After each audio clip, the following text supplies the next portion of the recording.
திருவாசகத்தில் இன்றைக்கு நிறைந்திருக்கிற திருவாசக பாடல்களை எப்படி பாட வேண்டும் என்று பின்னால் வந்த வள்ளலார் ராமலிங்க அடிகளார் அருமையாக சொல்கின்றார். திருவாசக பாடல்களை எப்படி உணர்ந்து உயிரில் உணர்வில் ஏற்றி பாட வேண்டும் என்று வள்ளலார் சொல்கின்றார். வான்கலந்த மாணிக்க வாசக நின் வாசகத்தை நான் கலந்து பாடுங்கால் கருப்பன் சாத்தினிலே தேன் கலந்து பால் கலந்து செனுங்கனி தீன் சுவை கலந்து என் ஊன் கலந்து உயிர் கலந்து உவட்டாமல் இருப்பதில்லை என்று பின்னால் வந்த வள்ளலார் ராமலிங்க அடிகளார் திருவாசகத்தை எப்படி பாட வேண்டும் என்று சொல்கிறார். அது மட்டுமல்ல, திருவாசக பாடல்கள் எப்படி நம் உள்ளே சென்று நம் கண்ணிலே நீரைகளை வரவழைக்கும் என்று கூட வள்ளலார் பாட்டிலே பாடுகின்றார். நினைந்து நினைந்து உணர்ந்து உணர்ந்து நெகிழ்ந்து நெகிழ்ந்து அன்பே நிறைந்து நிறைந்து ஊற்றலும் கண்ணீர் அதனால் உடம்பெல்லாம் நனைந்து நனைந்து அளமுடியுமான எனக்கு தெரியல, உடம்பெல்லாம் நனைந்த மாதிரி அளமுடியுமான தெரியல. எனவே திருவாசகத்தை அப்படி பாட வேண்டும் என்று வள்ளலார் பெருமான் சொல்கின்றார். தேவாரம் திருவாசகத்தை தவிர திருப்புகள் என்று நம்ம தமிழ் இலக்கியத்திலே அருமையான ஒரு தமிழருடைய சொத்து இருக்கிறது. திருப்புகள் திருப்புகள் ஏற்றியது யார் என்று உங்களுக்கு தெரியும், அருணகிரிநாதர். அருணகிரிநாதர் திருப்புகள் என்று அதிகமா ஒரு அரிய அருமையான பதிகத்தை பாடியிருக்கின்றால் முழுவதும் சந்த கவிகளால் ஆன திருப்புகள். அந்த திருப்புகள் பாடல் பாடுவதற்கு மனப்பாடம் செய்வதற்கு சிறிது கஷ்டம்தான். ஆனால் குழந்தைகளுக்கு சொல்லி தந்தால் குழந்தைகளுடைய வார்த்தைகளுடைய உச்சரிப்பு மேம்படும் என்பது திருப்புகளில் இருக்கின்றது. திருப்புகழ் பாடல்களை உள்வாங்கி பாடுகின்ற பொழுது அதை பாடுகின்ற பொழுது வார்த்தைகளே உச்சரிப்புகள் நமக்கு பிள்ளைகளுக்கு சரியா வரும். முத்தை தரு பக்தி திருநகை அத்திக்கரை சக்தி சரவண முத்திக்கொரு வித்து குருவர என ஓதும் முக்கட்பர மற்கு சுருதியை முற்பட்டது கற்பி திருவரும் 30 முவர்க்கத்தவரும் அடிபேன 10 தலை தத்தை கடைதோடு ஒற்றை கிரி மத்தை பொருதோடு பட்டப்பகல் வட்டத்திகிரிகள் இரவாக பத்தக்கிரை தத்தை கடவிய பச்சை புயல் மெச்சத்தது ஒரு பட்சத்தோடு ரட்சி தருவது ஒரு நாளே தித்தித்தைய ஒத்தப்பதிபுற நிட்டப்பத வைத்து பயிரவை திக்கொட்க நடிக்க கழுகுடு கழுதாட திக்குப்பரி எட்டப்பயிரவ தொக்கு தொகுது சித்திரப்பவரிக்கு திரிகடகை என ஓத கொத்துப்பதை கொட்ட கிளமிசை குத்திப்புதை குக்குப்பிடி என முதுகூகை பற்புற்ற நற்பற்ற உடலை வெட்டி பலியிட்டு குலகினி குத்துப்பட ஒத்துப்பரவல பெருமாளே. இது திருப்புகள். பாடல்களை பிள்ளைகளுக்கு நம்ம சொல்லிக் கொடுக்கும்போது இந்த லா லா ரா ரா இந்த உச்சரிப்புகள் ரொம்ப தெளிவா வரும். சந்த கவியோட அந்த பாடல்களை பாடும்போது ரொம்ப தெளிவாக பிள்ளைகளுக்கு வரும். நாம் அதை கற்றுக் கொடுக்க வேண்டும். பள்ளிக்கூடத்தில் மட்டும் இல்லாமல் வீட்டிலே கூட நம்ம பற்றி கொடுக்க வேண்டும். அந்த காலத்துல எல்லாம் நாங்களாம் சின்ன பிள்ளையா இருக்கும்போது காலையில எழுந்து பல் தேய்ச்ச உடனே திருநாரை கட்டி நெத்தி நிறைய விபூதியை பூசிக்கிட்டு ஒரு தேவார பாடல் பாடினாதான் எங்க அடுத்த நேரம் டிஃபன் கிடைக்கும் வீட்டுல. அந்த பாடலாம் நாங்க வளர்ந்த குழந்தைகள். அந்த அளவுக்கு இல்லாட்டிலும் கூட நேரம் கிடைக்கும் போது பெரியவர்கள் தேவார பாடல்களை நம்முடைய கலாச்சாரத்தில் நம்முடைய பக்தியில் ஒன்றிய பாடல்களை கண்டிப்பாக சொல்லிக் கொடுக்க வேண்டும். அருணகிரிநாதரோட இன்னொரு பாடல், அருணகிரிநாதரோட பாடல்கள் எல்லாம் பெருமாளே என்றுதான் முடியும். நாம் முந்தைய பாடல் பெருமாளே என்று முடிந்தது. நான் பாடிய அந்த திருப்புகழ் பாடத்தை கூட கொஞ்சம் நிறுத்தி நிதானமா பாருங்க, இன்னும் உங்களுக்கு அருமையான வார்த்தைகள் உச்சரிப்பதில் தெரியும். முத்தை தரு பக்தி திருநகை அத்திக்கரை சக்தி சரவண முத்தி கூறு வித்து குருவர என ஓதும். அப்பதான் மூச்சு விடணும், ஒரு மூச்சு விடணும். மூச்சு பயிற்சி ரொம்ப நல்லது பாட்டு, ஒரு மூச்சு விடணும். முக்கட் பரமக்கு சுருதியில் உட்பட்டது கப்பி திருவரும் 30 உவர்க்கத்தமரும் அடிபேன. 10 தலை தத்தை கனைதோடு ஒற்றை கீரி மத்தை பொருதோடு பட்ட பகல் வட்ட திகிரியில் இரவாக பத்தக்கிரை தத்தை கடவிய பச்சை புயல் மெச்ச தகு பொருள் பட்சத்தோடு ரட்சி தருவரும் ஒரு நாளே தித்தித்தய ஒத்த பரிவுற நித்தப்பன வைத்து பைரவி திக்கொட்ட நடிக்க கழுகொடு கழுதாட திக்குப்பரி அட்ட பைரவர் தொக்கு துகு சித்திரப்பவரிக்கு திரிகடக என ஓத கொத்துப்பறை கொட்ட கிளமிசை குத்திப்புதை புக்குப்பிடி என முதுகூகை கொற்புற்றெழ நற்பற்ற உணரை வெட்டி பலியிட்டு குலகிரி குத்துப்பட ஒத்து பரவல பெருமாளே. முயற்சி பண்ண பாடல்கள் இல்லை. சின்ன இப்ப நான் இந்த நிகழ்ச்சிக்கு வரதுக்காக மனப்பாடம் பண்ணல. நேற்றுக்கு தான் இந்த பாடம் நினைக்க போது எப்பவோ எனக்கு தேவார வகுப்புல பாடின பாடம் அப்படி எனக்கு ஆழ் மனதுல பதியப்பட்டது. எப்ப நம்ம நினைச்சாலும் நினைச்ச பொழுதே வெளியே வரும். அது போல இந்த வயசுல நம்ம பிள்ளைகளுக்கு இந்த தேவாரம் திருவாசகம் திருப்புகள் சொல்லி கொடுத்தோம்னா எந்த காலத்துலயும் அவங்களுக்கு அது நினைச்ச உடனே மனசு வரும். படித்து நிறைய விஷயங்களை நம்ம மண்ணில் ஏற்றிட்டோம்னா திருபானந்த வாரியத்தை கேட்டாக்க எந்த நேரத்திலையும் எந்த சப்ஜெக்ட்ல பேசாலும் நீங்க பேசுறீங்களா எப்படி உங்களால முடியுதுன்னு வாரியார் சுவாமி கிட்ட கேட்கும்போது வாரியார் சுவாமி சொல்வார், ஓவர் டாங்க ஃபில் பண்ணி வச்சுக்கிட்டா எந்த பைப்பை தந்தாலும் தண்ணி வரும் அப்படிம்பாரு. பாடல்களை பாடி பாடி பாடி மூளையில ஏற்றி கொண்டா நம்ம எந்த நேரத்திலையும் எந்த எந்த பாடல்களும் சரளமாக வரும் என்பது இயற்கையினுடைய நீதி. அது மட்டும் இல்ல, திருப்பூரை பத்தி பேசும்போது பக்கத்துல அவங்களுக்கு இங்க முருகர் கோயில் இருக்குது, மருங்கூர் பக்கத்துல மருங்கூர் இருக்குது. மருங்கு அப்படின்னா இடையின் அர்த்தம், இடைப்பட்டன்னு அர்த்தம். மருங்கூர் ஒருவேளை அந்த காலத்துல அந்த இறையுபுதூருக்கும் ராஜாவூருக்கும் இடைப்பட்ட ஊர்னால மருங்கூர். மருங்குன்னா இடைப்பட்ட அப்படின்னு அர்த்தம் தமிழ்ல. மருங்கூர் முருகர் கோயில், அருமையான முருகர் கோயில் பக்கத்துல இருக்குது. ஆனா முருகனுடைய குடிகளுக்கு அறுபடை வீடுகள் வந்து நம்ம இன்னைக்கு பெருசா சொல்லிருக்கோம். நம்ம தமிழ்நாட்டுல அறுபடை வீடுகள் வந்து ரொம்ப பிரசித்தி பெற்ற வீடு. இதெல்லாம் உங்களுக்கு தெரியும். தமிழகத்துல தமிழ்நாட்டில எத்தனையோ முருகர் கோயில்கள் இருக்கிறது. ஏன் ஒரு குறிப்பிட்ட 6 கோயில்ல மட்டும் அறுபடை வீட்டுல கொண்டு வந்தான்னு யாருக்கா தெரியுமா? நிறைய கோயில் இப்ப நம்ம ஊர்லயே மருங்கூர் இருக்கு, குமார் கோயில் இருக்கு, வேலிமலை இருக்கு, புன்னக்குடி இருக்கு, நிறைய ஊர்கள்ல முருகர் மருதமலை இருக்கு. ஒரு குறிப்பிட்ட 6 கோயில்ல மட்டும் நாம் ஏன் முருகனுடைய படை வீடுகள் என்று நம்முடைய முன்னோர்கள் வகுத்தார்கள். இந்த 6 கோயில்கள் தான் முருகப்பெருமானுடைய வாழ்க்கையினுடைய பெரிய பகுதிகள், சம்பவங்கள் நிறைந்த ஊர்கள். அதை இப்படி சொல்வார்கள், நின்றது, அமர்ந்தது, எழுந்தது, மணந்தது, புரிந்தது, தந்தது. 6 வகையான சம்பவங்கள் முருகப்பெருமானுடைய வாழ்க்கையில இந்த இடங்கள் நடந்தது. நின்றது, அமர்ந்தது, எழுந்தது, மணந்தது, புரிந்தது, தந்தது. அது என்ன விளக்கம்? நாகமணி மாம்பழத்தை கொண்டு கொடுக்கும் போது இந்த மாங்கனியை முழுதாக தான் சுவைக்க வேண்டும் என்று சொல்ல பொழுது விநாயகருக்கும் முருகப்பெருமானுக்கும் பிரச்சனைகள் ஏற்பட்ட பொழுது முருகப்பெருமான் உலகத்தை சுற்றி வர புறப்பட்ட பொழுது விநாயகர் அம்மையப்பரை சுற்றி வந்து மாங்கனி வாங்கி விட்டாருன்னு கதை எல்லாத்தையும் தெரியும். எனவே அந்த பழம் கிடைக்காத கோபத்திலே வெகுண்டெழுந்து முருகப்பெருமான் சென்று நின்றது பழனிமலை. நின்றது. அடுத்தது அமர்ந்தது. பிரணவ மந்திரத்தினுடைய பொருள் என்ன என்று முருகப்பெருமான் பிரம்மனிடம் கேட்ட பொழுது பிரம்மன் எனக்கு தெரியாது என்று பதிலளித்த பொழுது பிரம்மனை சிறையில் அடைத்தான் முருகர் என்பது வரலாறு, புராணம், சரித்திரம்.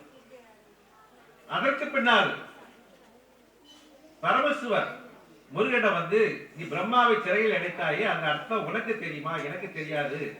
தெரிந்தால் நீ இந்த பிரணவ மந்திரத்தினுடைய பொருளை எனக்கு சொல்லித்தா என்று கேட்ட பொழுது முருகர் ஒரு காட்சி சொன்னார்.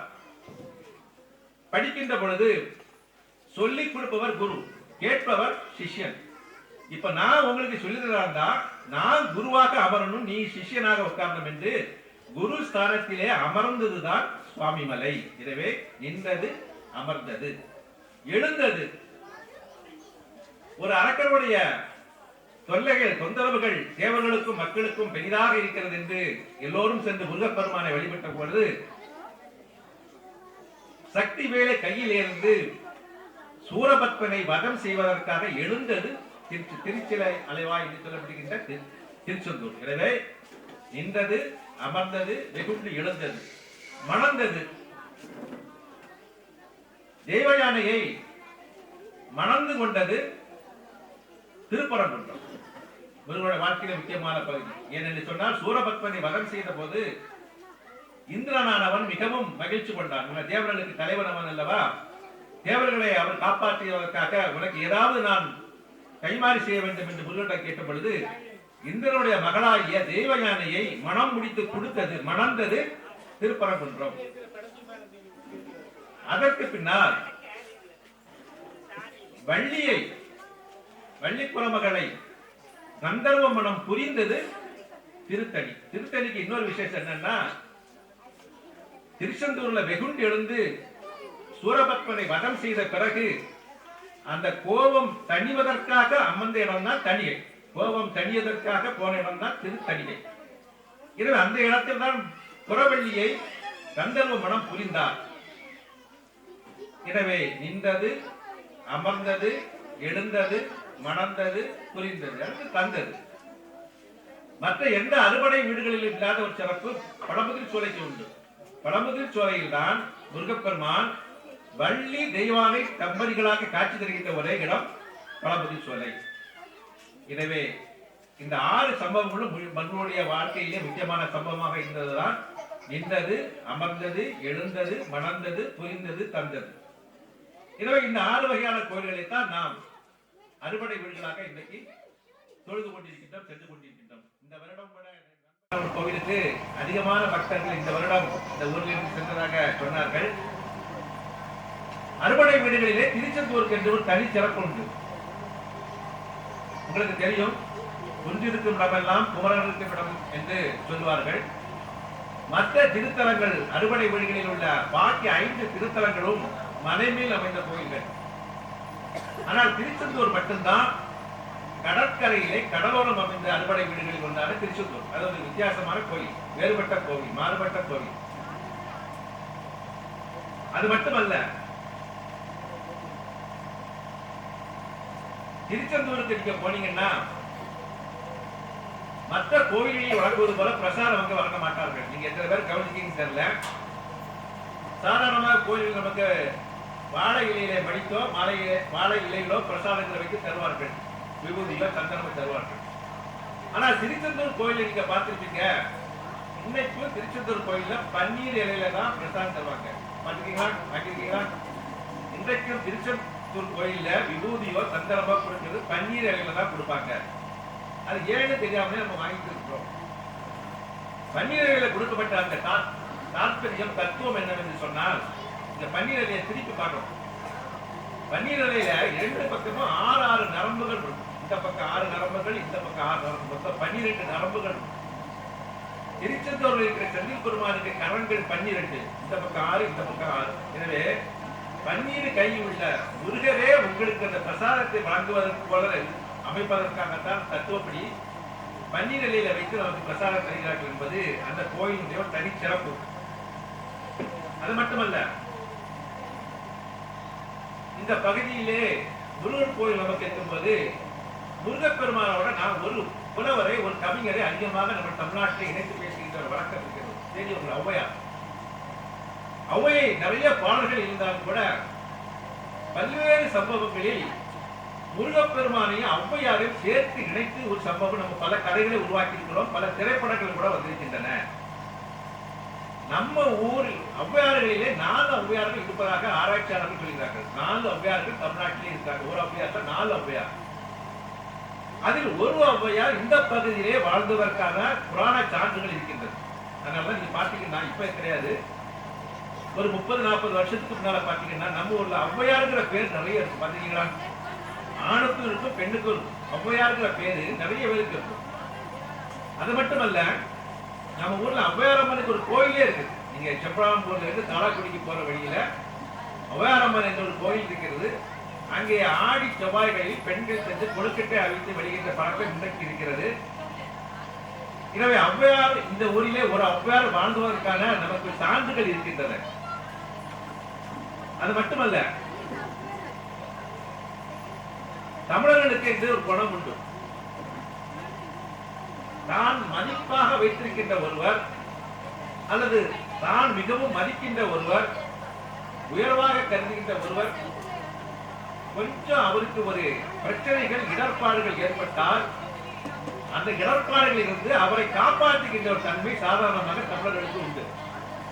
நம்ம சொல்லுவோம்ல, ஒரு பெரிய ஊர்ல பெரிய ஆளா இருப்பாங்க, அவர் ஒரு சின்ன தப்பு நடந்தது நம்ம சொல்லுவோம், ஆணைக்கு அடிசர் கும்பா அப்படின்னு சொல்லுவோம்ல. வார்த்தைகளால் பொதிந்து பேசுவது. இது போன்ற ஔவையாருக்கு நடந்த ஒரு சம்பவத்தையும் நம்ம தமிழர்கள் ஔவையாரை விட்டு கொடுக்காம பேசின ஒரு சம்பவம் இந்த தமிழ்நாட்டில் நடந்திருக்கு. உங்களுக்கு தெரியும், நான் சொல்லப்படுற ஒரு சம்பவம் எல்லாரும் கேள்விப்பட்ட சம்பவம் தான். ஆனா அதற்கு பின்னால் தமிழர்கள் எப்படி மாற்றினார்கள் என்பதை நீங்கள் தெரிந்து கொள்ள வேண்டும்.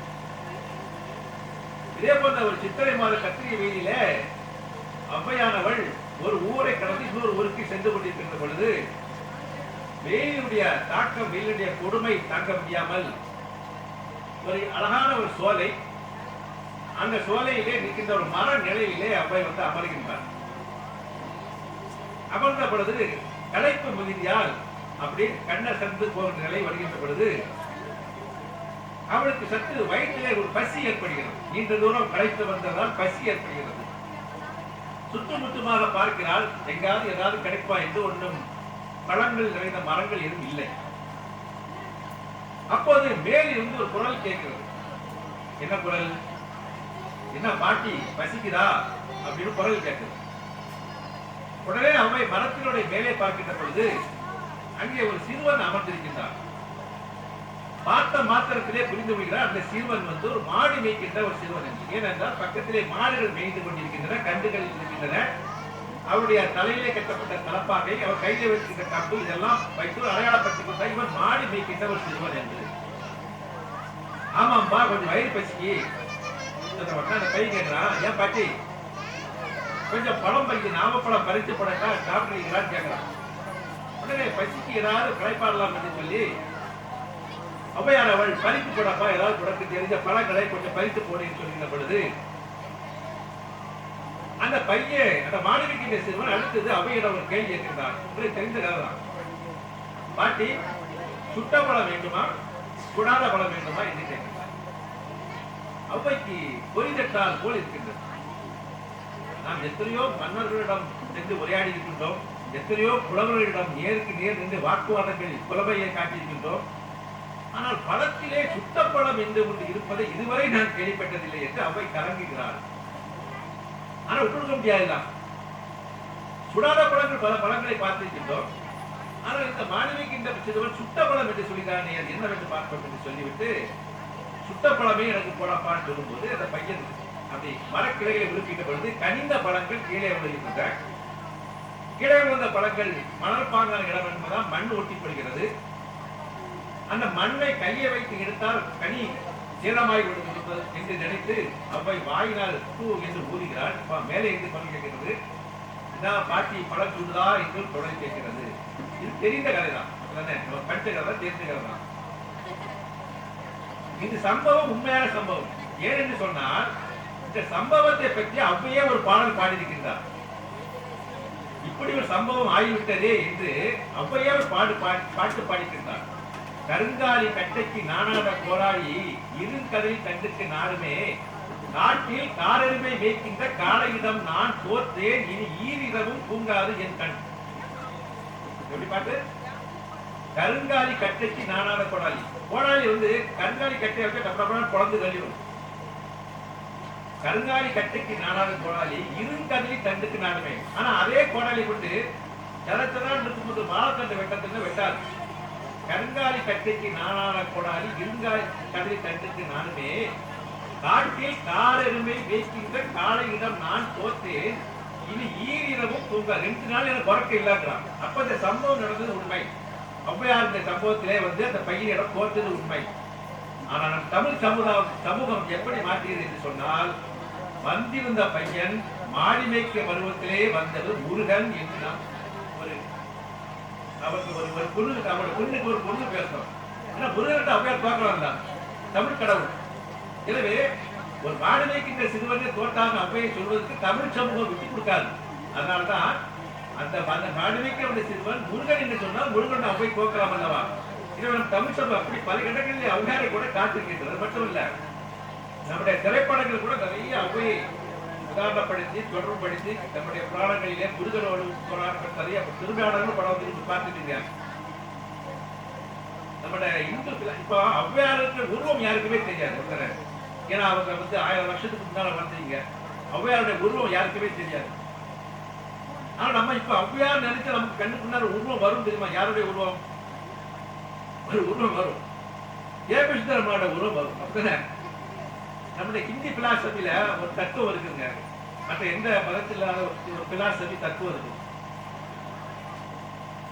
அருவம், உருவம், அருவுருவம் அப்படின்னு 3 கான்செப்ட் இருக்கு.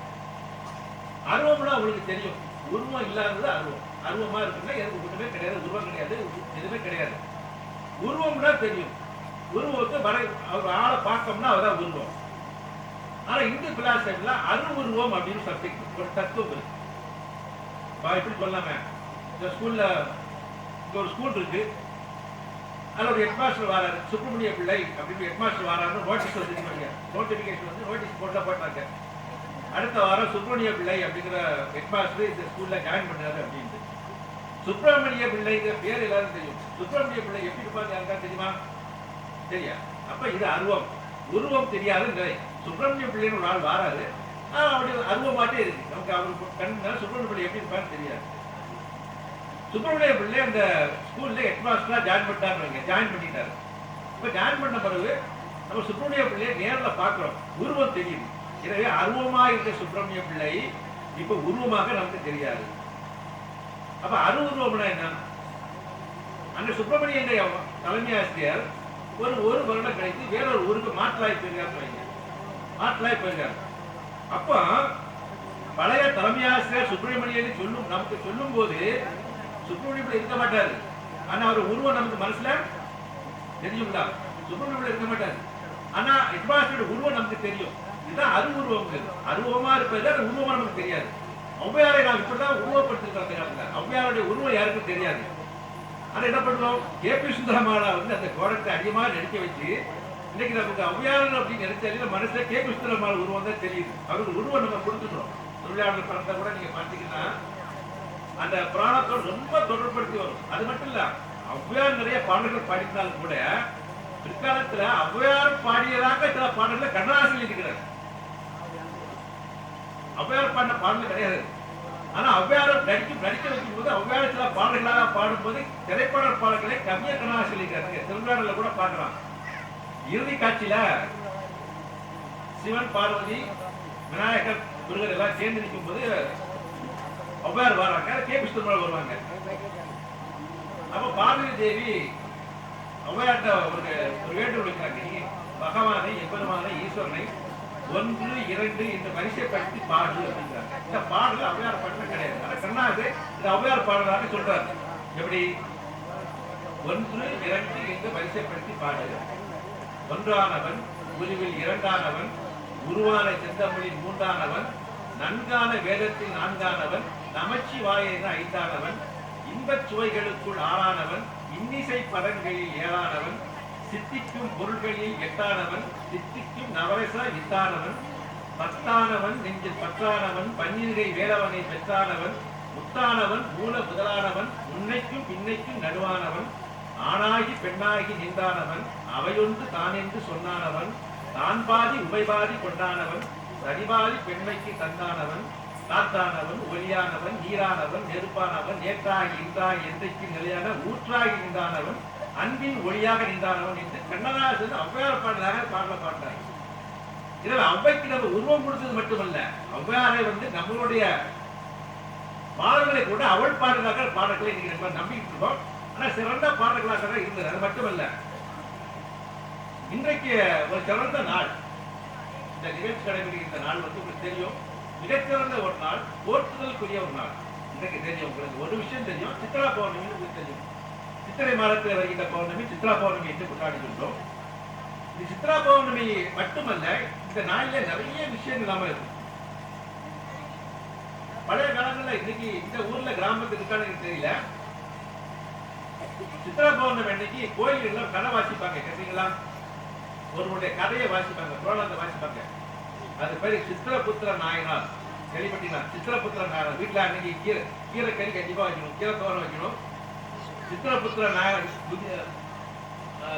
வயதான முதியவர்களுக்கு, மூத்தவர்களுக்கு, பெரியவர்களுக்கு என்று தெரிஞ்சுக்கும். சித்திரபுத்திர நாயனார் கடை வந்து கோயில்களை வாசிப்பாங்க.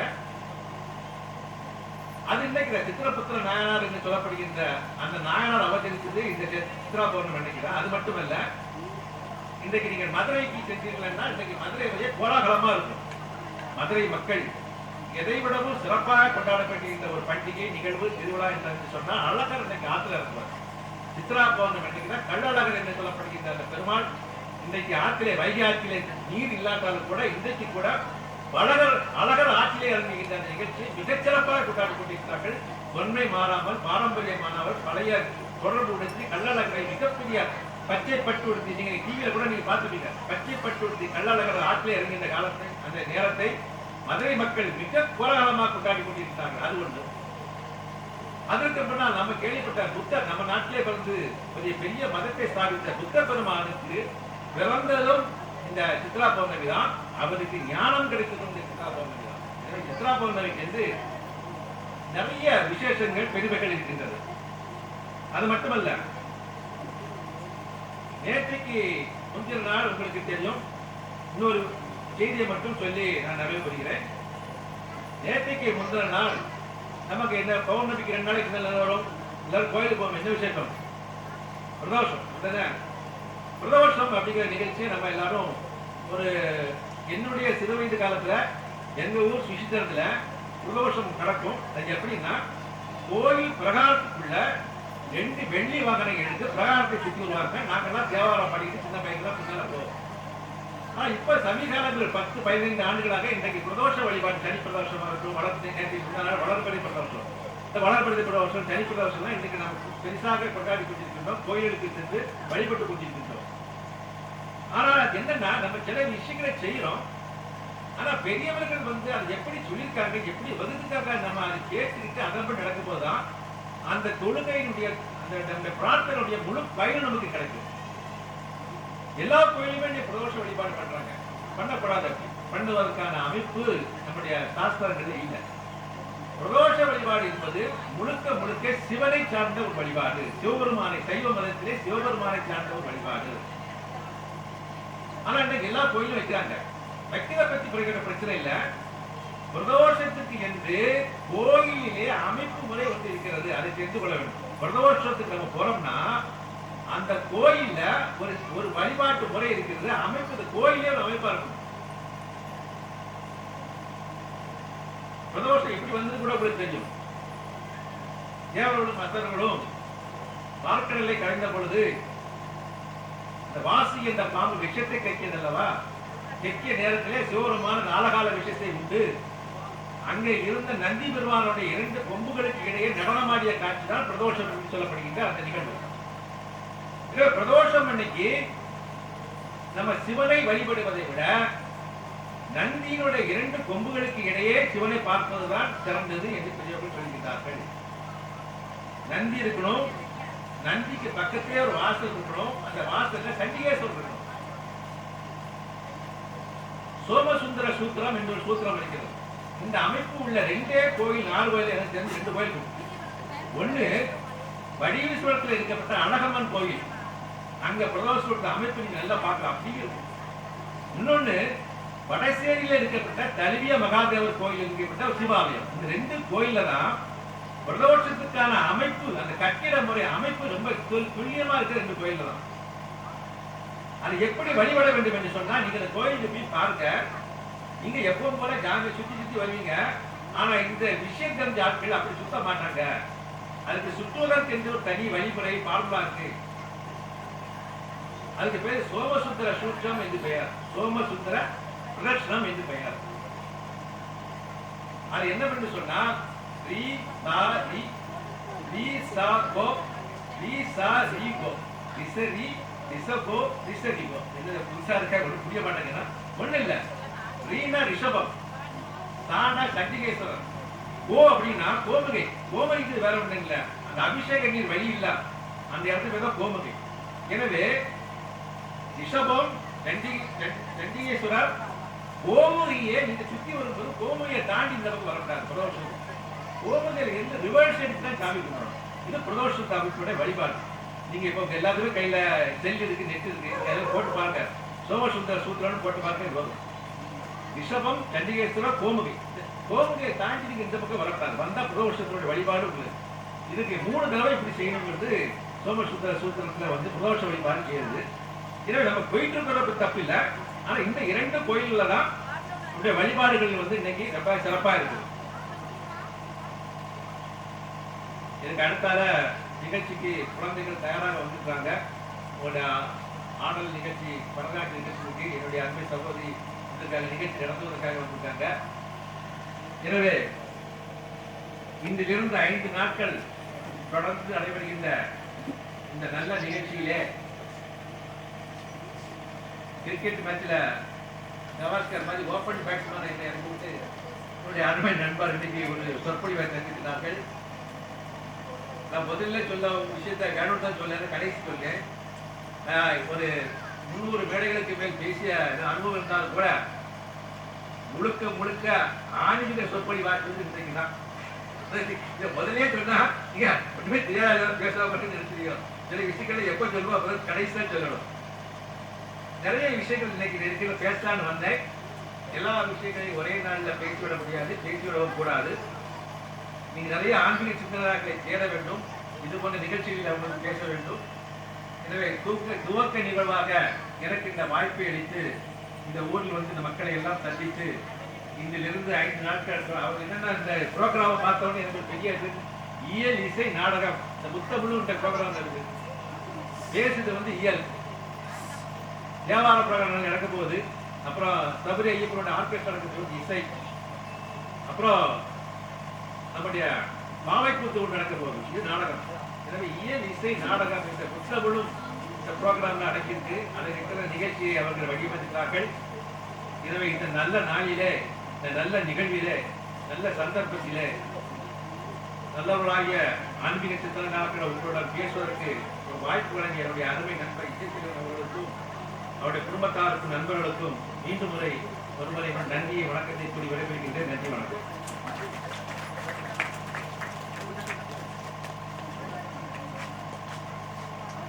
தெரிவித்துக் கொள்கிறேன். இந்த விழா சீரோடும் சிறப்போடும் நடைபெறுவதற்கு எல்லா ஒத்துழைப்பும் நல்கி கொண்டிருக்கும் இறையுதோர் மரும்பூர் சுற்று வட்டார பொதுமக்கள் அனைவருக்கும் முதற்க நன்றியை தெரிவித்துக் கொண்டு முதல் நாள் நிகழ்ச்சியாக நல்லபடியாக நடந்து கொண்டிருக்கின்ற இந்த சமய சொற்பொழிவை ஆற்றுகின்ற திரு சிதம்பரம் அவர்களுக்கு முதற்க நன்றியை தெரிவித்துக் கொள்கிறேன். இது தலைவராக வீட்டிருக்கின்ற மதிப்புக்கும் மரியாதைக்கும் உரிய மகாராஜன் அவர்களுக்கு என்னுடைய நன்றியை தெரிவித்துக் கொள்கிறேன். இதில் வரவேற்புரை நல்கிய இசைச்செல்வன் அவர்களுக்கும் இந்த விழா சீரோடும் சிறப்போடும் நடத்துவதற்கு எல்லா உதவிகளும் செய்த பொதுமக்களுக்கும் விழா குழுவின் சார்பாக நன்றியை தெரிவித்துக் கொள்கிறேன்.